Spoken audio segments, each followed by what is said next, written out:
Então, por esse motivo, eu acredito que pode vir a cair em vestibulares. Esse ano, em história, vou ser bem sincero para vocês, tem uns conteúdos assim, porque principalmente a federal.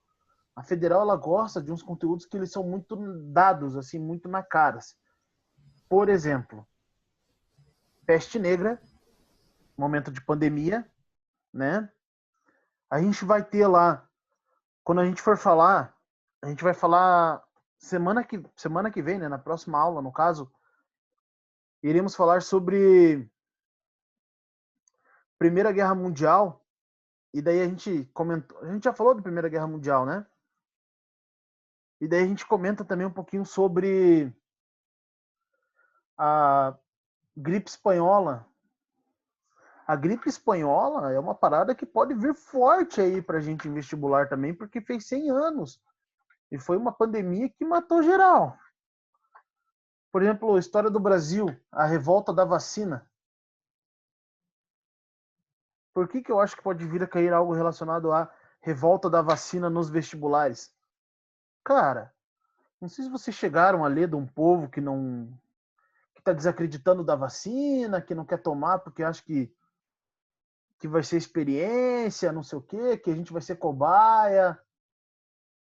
Então, eu acho que são conteúdos assim de história que podem vir a cair em vestibulares, por exemplo, revolta da vacina, gripe espanhola e esse que a gente está tratando agora, que no caso é a doença bubônica.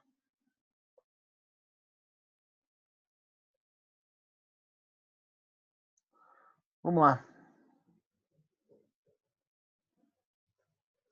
Vamos continuar. Então, assim,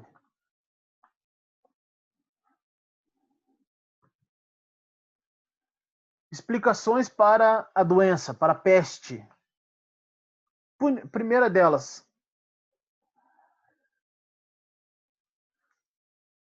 a primeira delas, que foi uma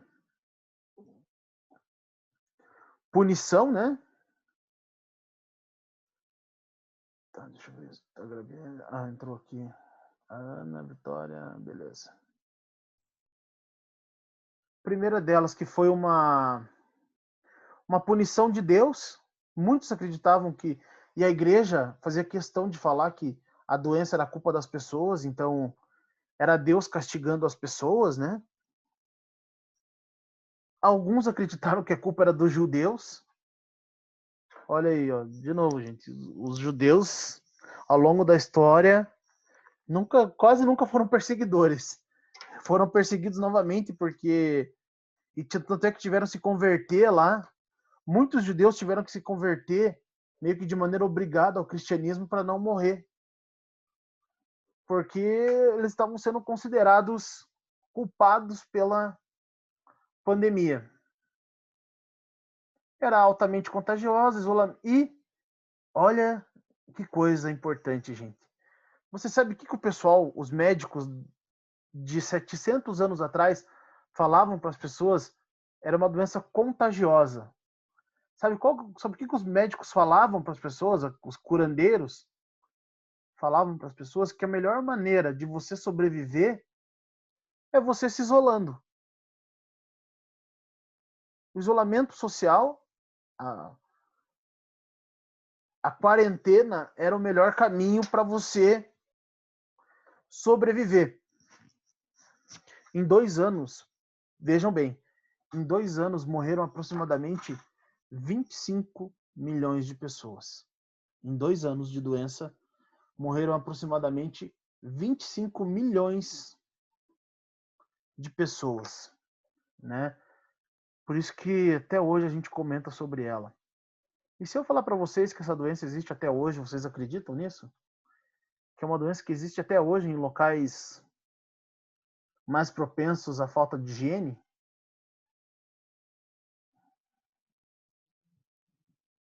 Consequências. Quais foram as consequências da peste negra? Aproximadamente 1/3 da população europeia acabou morrendo, 20 a 25 milhões de pessoas, declínio da população, mão de obra escassa e também aumento dos custos místicos e tudo mais. E nesse mesmo período ocorre revoltas camponesas. Para não bastar a doença, os camponeses resolvem se rebelar.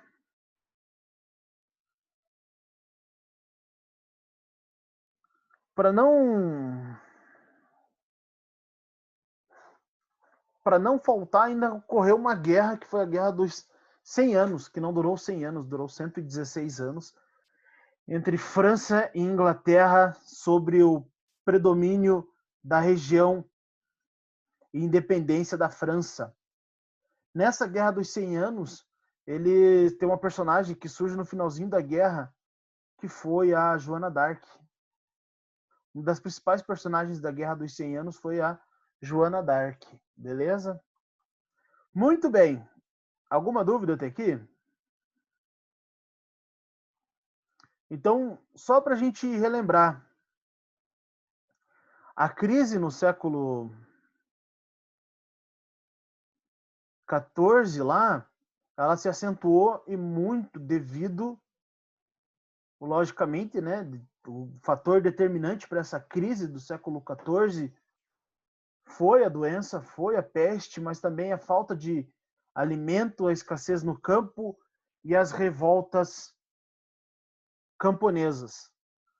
A gente não deve também deixar de comentar sobre a aliança entre burguesia e os reis.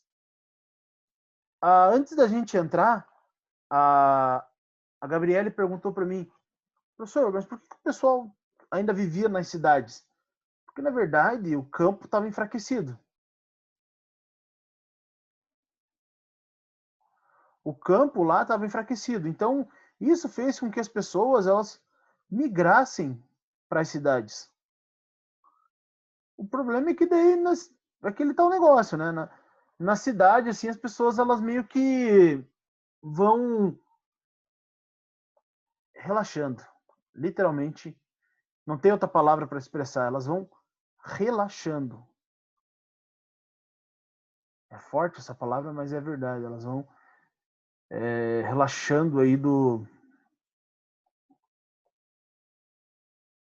seu convívio.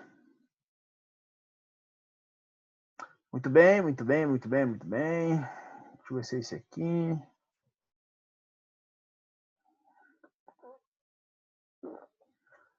E aí, gente, já jantaram?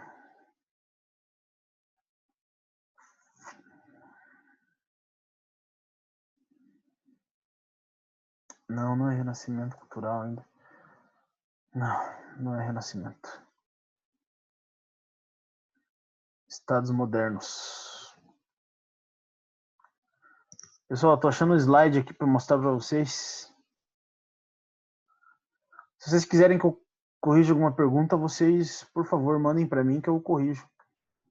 Mas vai ter tempo, tá, gente? Vai ter tempo para a gente corrigir um monte de pergunta. Fique tranquilo quanto a isso, porque vai dar tempo.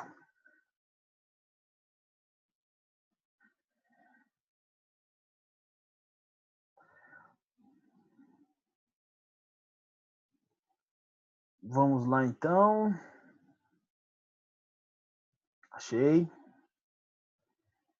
Cadê vocês? Opa, uma pergunta no chat. Não sei. Eu tô de boa. Tô de boa. A Larica aqui tá... A Larica tá nervosa. Mais ou menos. Mais ou menos, mais ou menos. Tomei uma vitamina. Já deu uma relaxada. Então tá, gente. Vamos falar um pouquinho agora sobre estados modernos. Aula 10, pessoal. História A.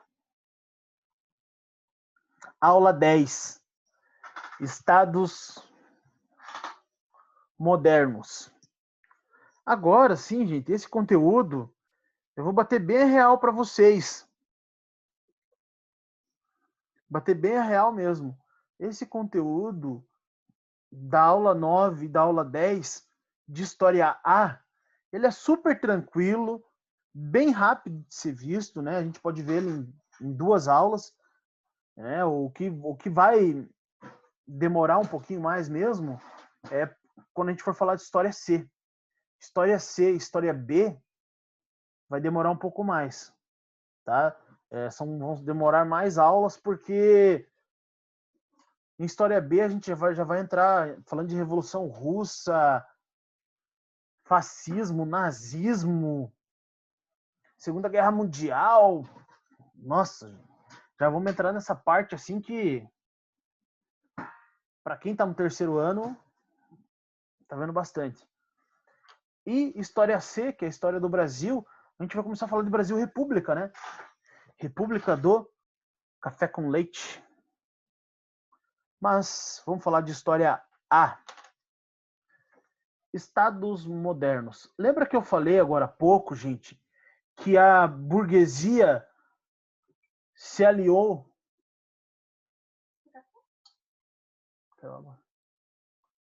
Que a burguesia se alinhou com os reis para fortalecerem e aumentarem a sua hegemonia e o seu poder.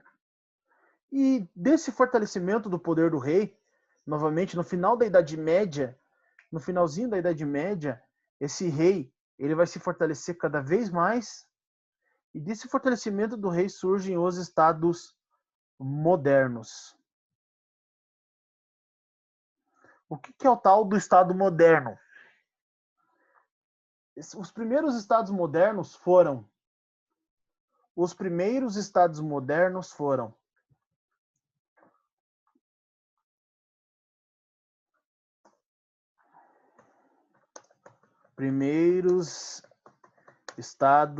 modernos foram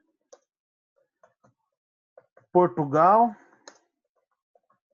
Espanha, França e Inglaterra.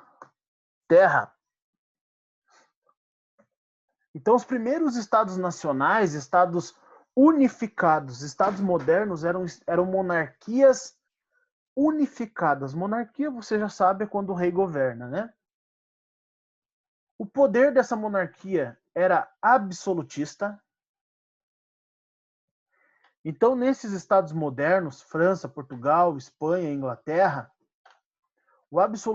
o poder monárquico era absolutista. O que é o tal do absolutismo? O absolutismo é o poder concentrado nas mãos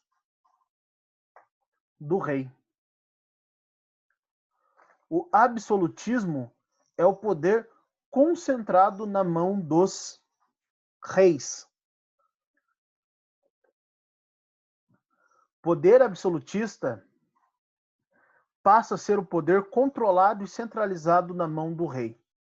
E esse poder só é alcançado graças à aliança entre burguesia, que são esses comerciantes que querem enriquecer, junto com o rei.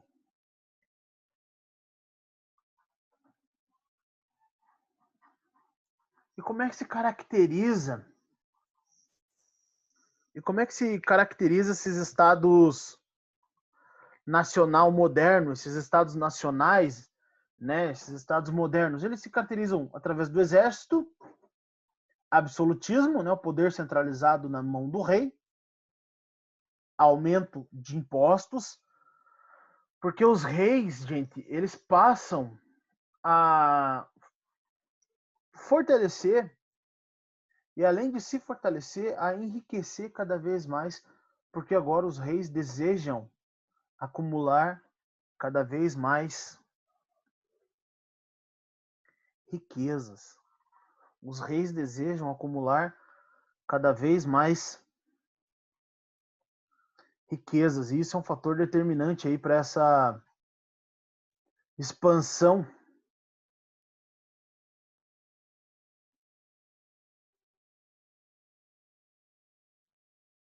Cara, que coisa estranha. Desculpa, gente. Então, assim, características do Estado Nacional moderno. Exército permanente, poder absolutista e centralizado na mão do rei, aumento de impostos e centralização administrativa. Um dos principais pensadores do absolutismo foi esse cara aqui, ó, Nicolau Maquiavel. Ele escreveu um livro, eu tenho esse livro aqui em casa, até. Vou mostrar aqui para vocês. Vou pegar aqui.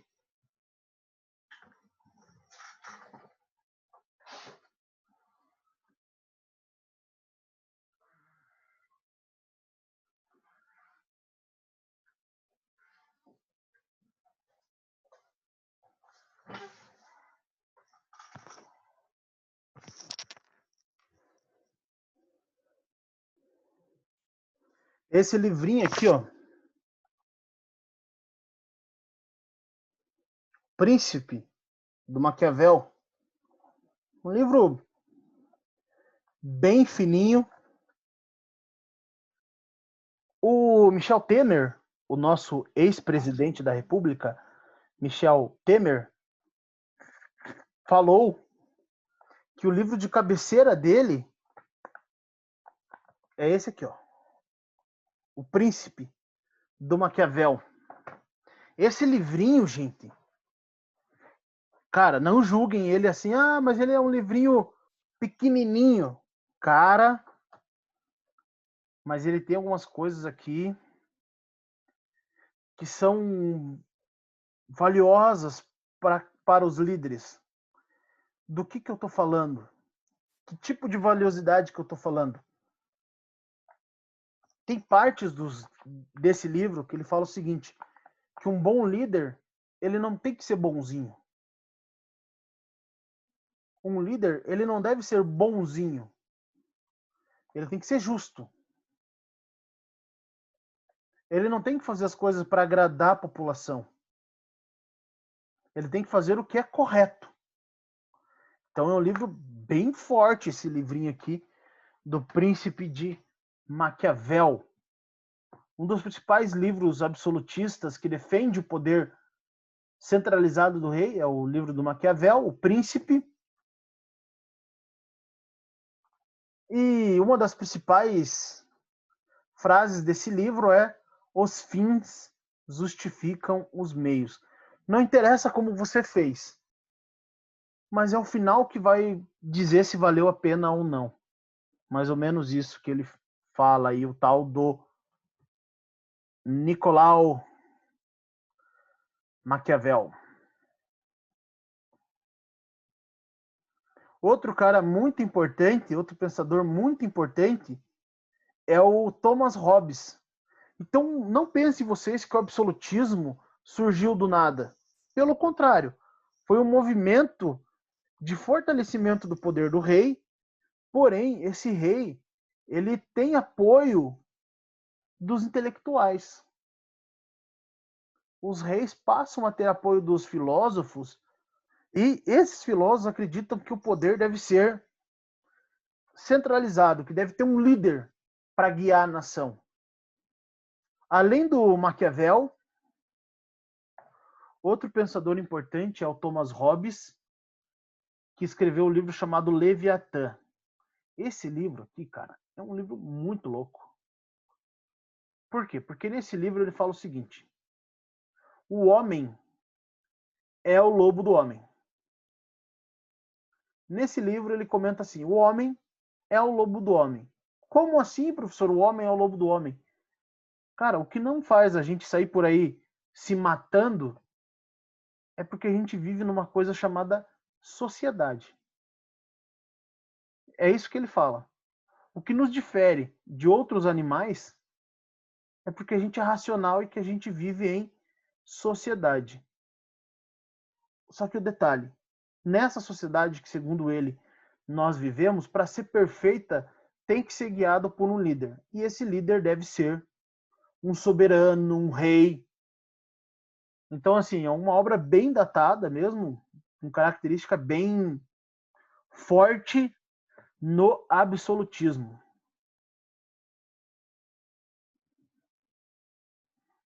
Outro pensador é o Jean Bodin.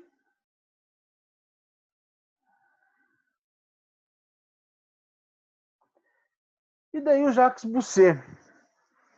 O Jacques Bossuet, não pense besteira, é Jacques Bossuet.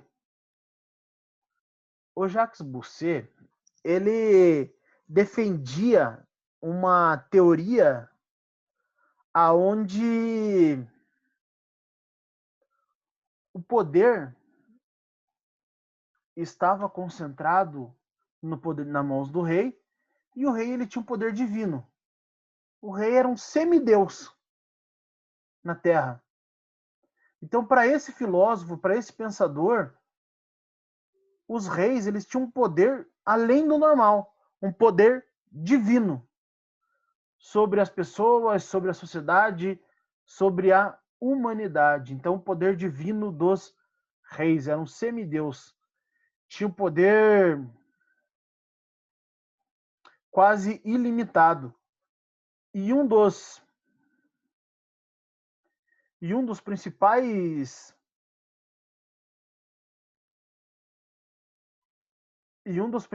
pensadores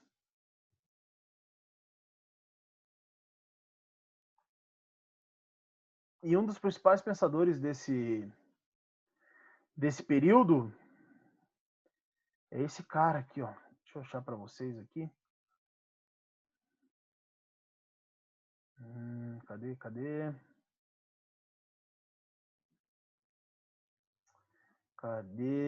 Cadê você? Achei. Era moderna.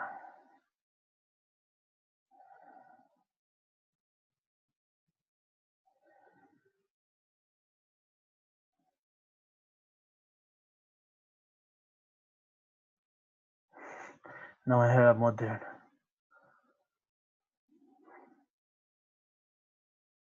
Cadê? Tá aqui.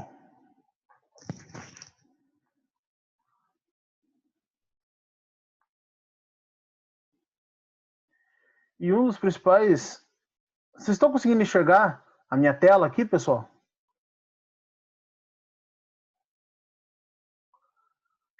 Alguém pode confirmar para mim no chat se está conseguindo enxergar a minha tela? Essa que eu estou compartilhando agora?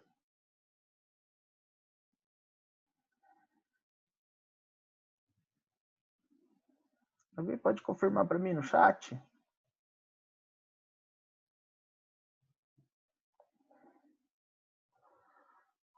Ó, se alguém confirmar para mim no chat, eu dou uma estrela no caderno. Você escolhe aqui a canetinha aqui, ó, eu dou uma estrela no caderno.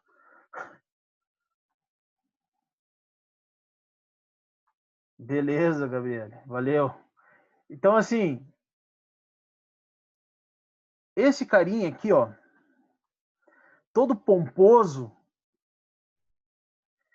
é um dos principais, se não dizer o exemplo clássico do líder absolutista.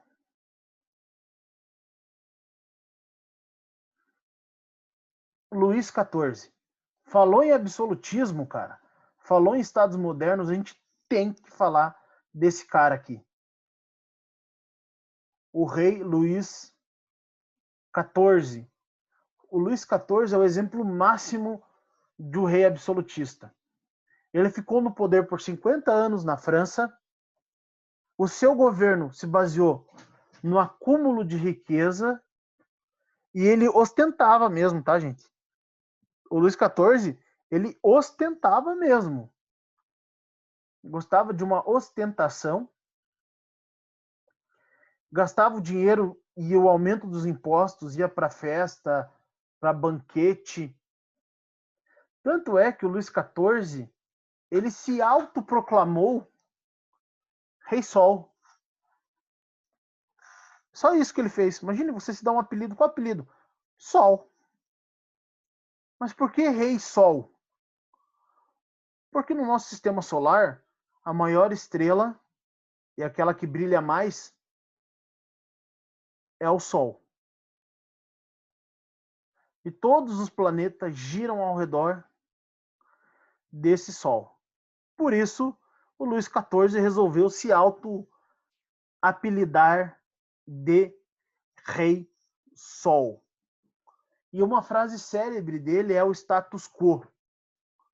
O Estado sou eu. Uma frase célebre dele é essa: o Estado sou eu. Em que sentido que ele fala isso? O absolutismo está muito voltado na concentração de renda e de poder na mão do rei. E quando ele diz o Estado sou eu, ele está querendo dizer que tudo está fortalecido nas suas mãos. Todo o poder da França está sobre o seu domínio e sobre o seu poder, tá? E durante o absolutismo francês, a nobreza não pagava imposto. Uma característica do absolutismo é que a nobreza não paga imposto. A igreja também não paga imposto. Nossa, professor, mas quem que vai pagar imposto então? Adivinha quem pagava imposto? A maioria da população. Os camponeses e os burgueses. Os burgueses apoiavam o rei, mas eles tinham que pagar imposto. Tinham muitos burgueses que eram mais ricos até do que nobres.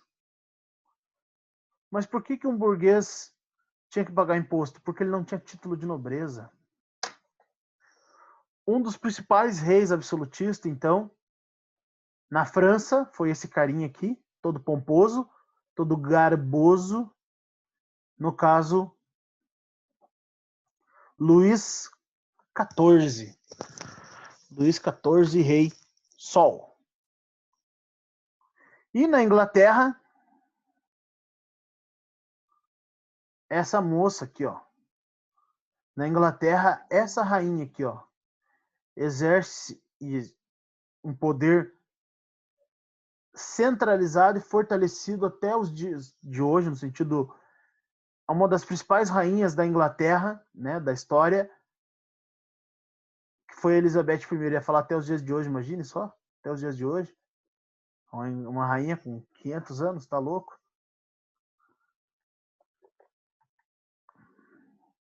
A rainha Elizabeth I.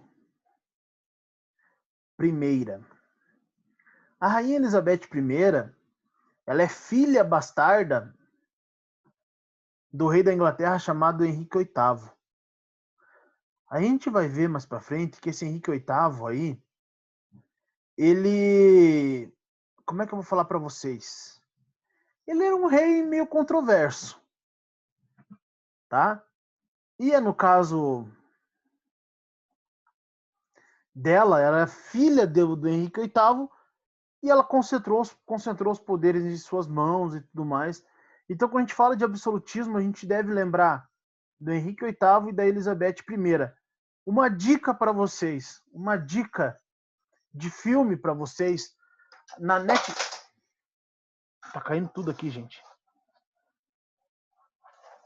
Na Netflix disponibilizou, a Netflix disponibilizou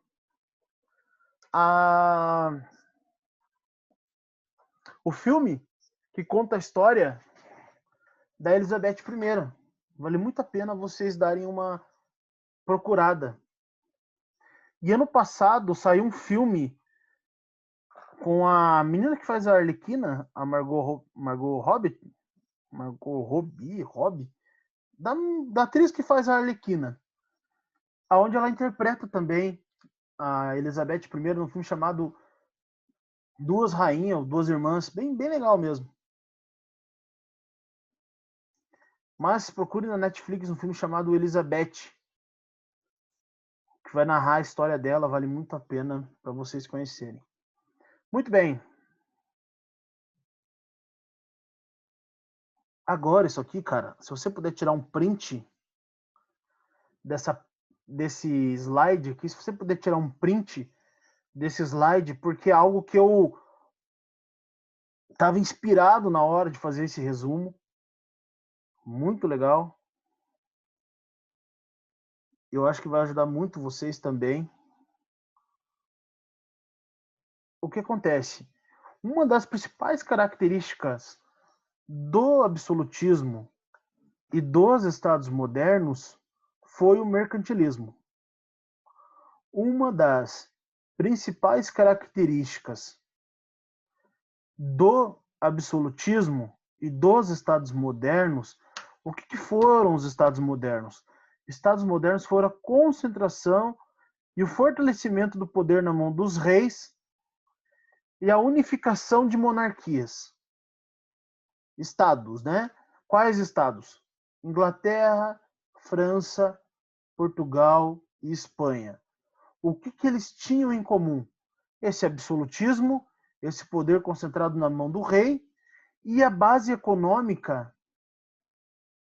Agora vem uma característica muito importante, porque a base econômica desses reis, desses governos, desses estados modernos, era o mercantilismo. O que é o tal do mercantilismo? É o acúmulo de capital e também o acúmulo de riqueza. Mercantilismo é o acúmulo de capital e o acúmulo de riquezas. Beleza? Mercantilismo é um conjunto de práticas econômicas que surgiu durante a Idade Moderna. Então, mercantilismo, conjunto de práticas econômicas que surge durante a Idade Moderna. E quais são as características desse mercantilismo? É o metalismo. Cara, o metalismo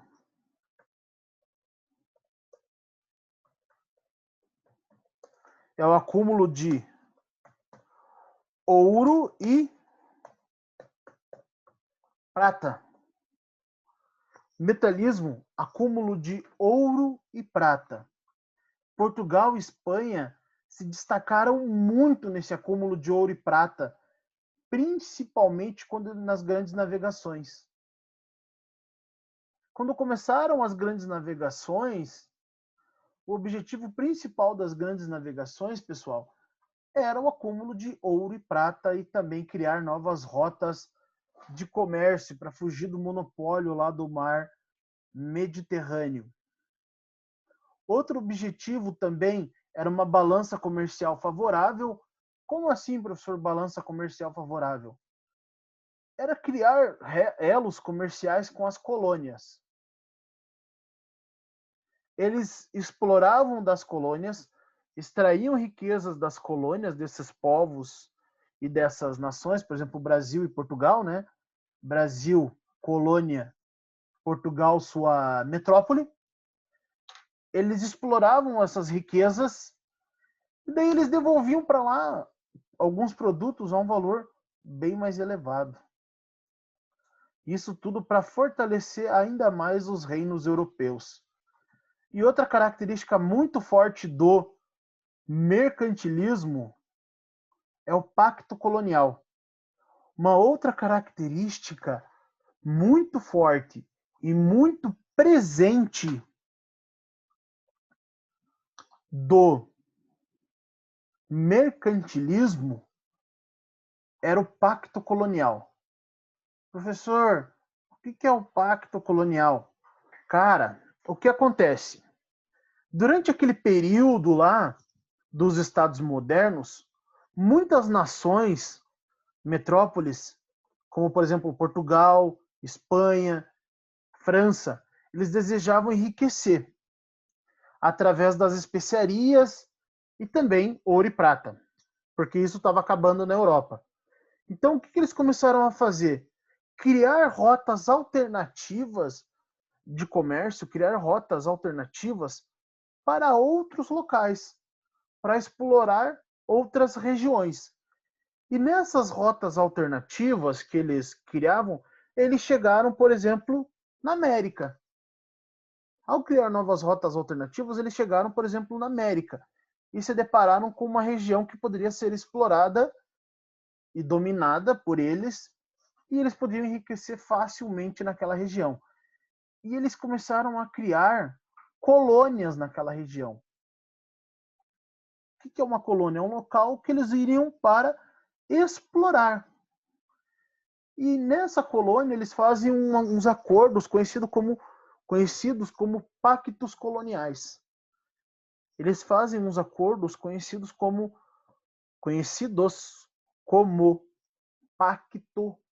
pacto colonial. O que é o tal do pacto colonial? A metrópole só extrai produto da colônia. E a colônia só pode vender para a metrópole.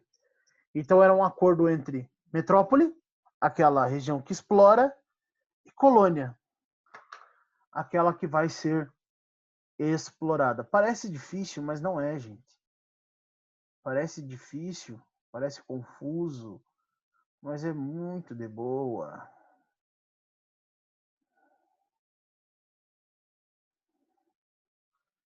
Deixa eu ver.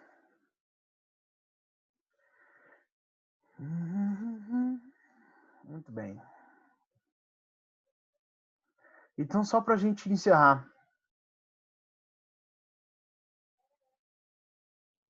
Então, só para a gente encerrar, pessoal. Na aula de hoje, a gente falou da aula 9 e da aula 10. Tá? Da apostila 5 de História A. A gente falou um pouquinho sobre o século XIV e as suas crises do século XIV. Dentre as crises, a principal crise foi a peste bubônica, né, gente? Foi a doença da peste. E um dos fatores que levou essa doença, o aumento e muito dessa doença, falta de higiene e crise no campo. A crise no campo levou à fome. E nós também falamos lá sobre os